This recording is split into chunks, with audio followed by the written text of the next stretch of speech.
আবার এইটা ঝেড়ে উঠে গেছে। কে মেরেছে? নাসির আগেতে কেউ মেরেছে।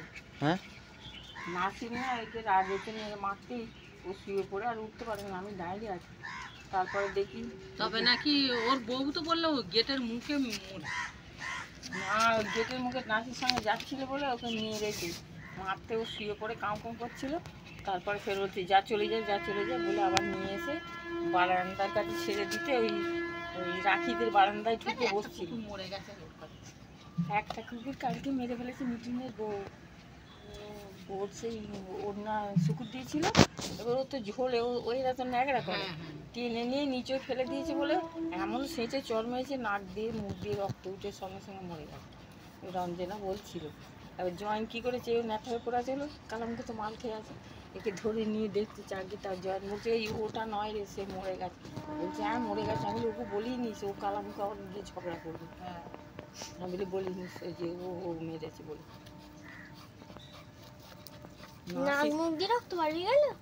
কান মুখে চর মারলে কচি কুকুর তো ওই জন্য রঞ্জনা বলছে ওর মরণবার বেড়ে উঠেছে, ওর বড্ড তেজ অবলা জাত, তাদের ঘরে ওই রকম করে জল জেনতে মেরে ফেললো। বলছি তোর ওড়নাটা নয় ফেলিয়ে দিয়েছিল, তুই ধুয়ে নিতে পারতিস। গায়ে জল ছুটতে পারতো, চলে যেত, জল ছুটলে তো চলে যায়।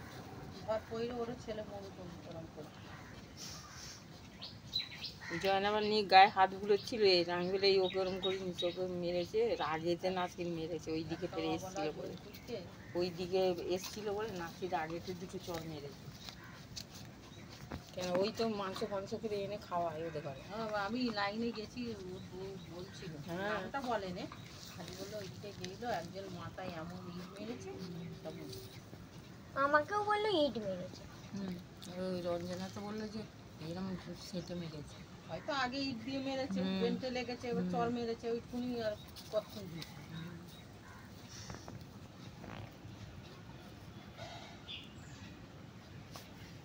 মিঠুনের বউ এই যে ক্যাজরা তুলতে আছে। হ্যাঁ ওরই বউ, ওই ফুল ব্যস্ত আছে।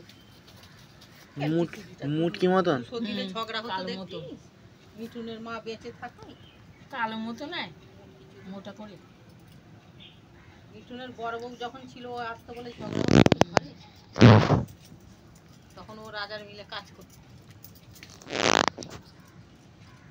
মিঠুনের বউ বলতো না না করতো সেই একই।